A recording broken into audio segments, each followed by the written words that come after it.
Hello, it's good to be with you again. Our last two stories that we've had together have been about brothers and sisters, haven't they? And older brothers and sisters in particular. Some of you have older brothers and sisters, I know, don't you? I know that Praise and Divine have an older sister called Noella. And Success has older sisters Precious and Favour. And Mackenzie has an older brother and an older sister called Kyle and Alex. Today's story is not about brothers and sisters, but it's about someone who was a leader of his people. All the stories that I'm reading to you on these videos at the moment are about people from the Old Testament, which is the oldest part of our Bible, as you know. The New Testament, that comes later on, is mainly about Jesus and the life of Jesus and his followers. So, here we go. Story number 4 about Old Testament people. And this person today is called Joshua. Now, I wonder whether you find it hard if someone asks you to be very, very quiet. Maybe something like assembly at school, or if you're playing hide and seek and you have to sit really still and really quiet till somebody says, coming ready or not. You have to wait to be found. It's quite hard to sit very, very quiet. Now, the story today from the Bible happened a long time ago. But in that story, lots of people had to stay very quiet for a whole week, 7 whole days. The main person in our story is a man called Joshua. He was the leader of a group of people who were called the Israelites. Originally they had come from Israel. They were called the Israelites. These people had been travelling for many, many years, and for miles and miles and miles. And they were travelling that far for that long because they were trying to get back to a land that they could call home, because they'd been held captive, held prisoners and slaves in a land called Egypt. Do you remember Moses' family were prisoners in a land called Egypt, weren't they?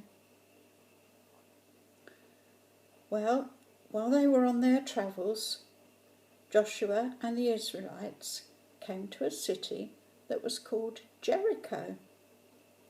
That was quite a big city, and the people in that city wanted to stop Joshua and the Israelites from going any further.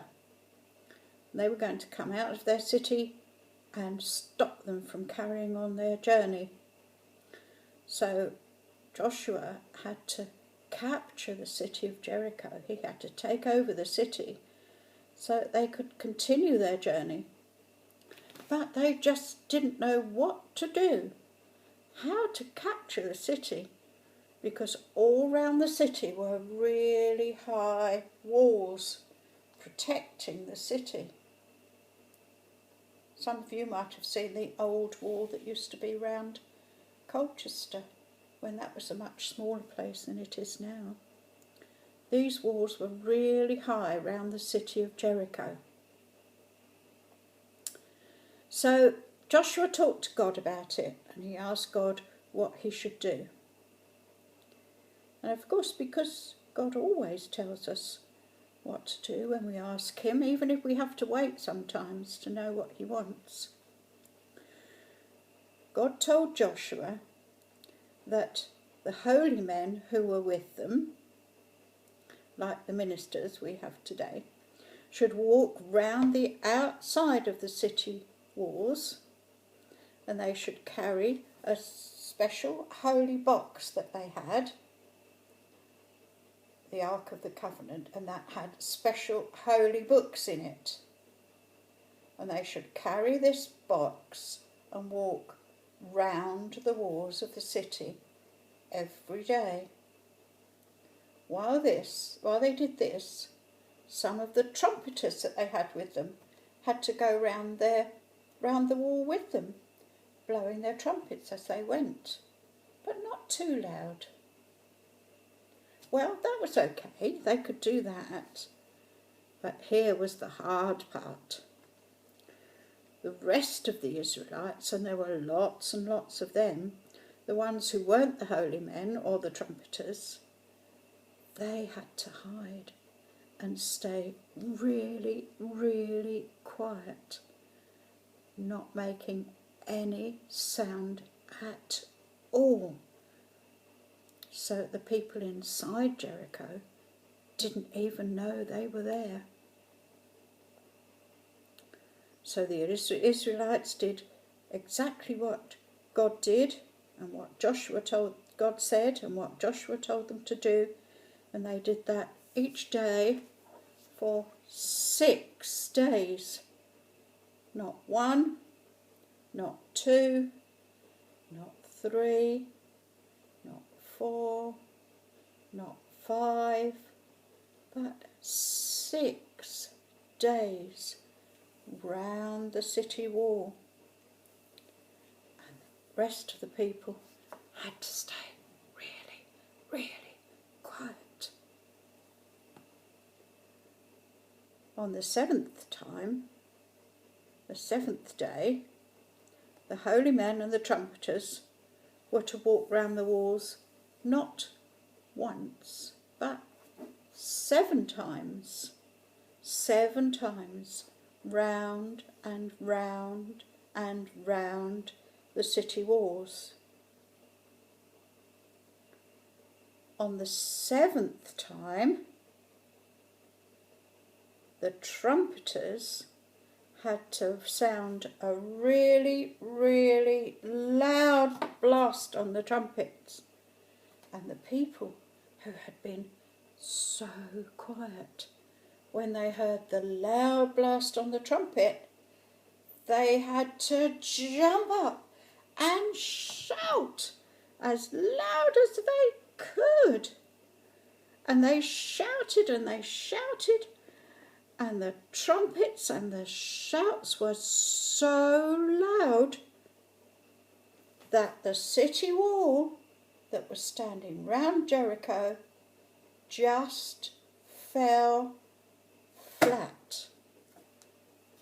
All that noise had knocked the walls down flat. Well, can you imagine? Now, with the wall gone, the Israelites were able to march straight into the city. They didn't have to climb the wall. And they captured the city, and they stopped the people of Jericho from stopping them from carrying on their journey. Now the people of Jericho couldn't stop them because they were prisoners themselves. And the people of Israel could carry on with their journey to the land which God had promised them. So Joshua and the Israelites listened to all that God said when they asked for God's help, and God helped them. He told them what to do, and they did it.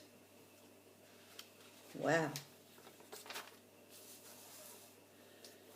Must have been quite exciting for those Israelites to make such a big noise, mustn't it, after being really, really quiet? Maybe if you've been playing hide and seek, when you jump out, if you haven't been found, maybe you shout, "Here I am, here I am." And that's exciting when you've had to be so, so quiet, like the Israelites were. hope you enjoyed our story today. I've got another story all ready to read to you again in 2 weeks' time.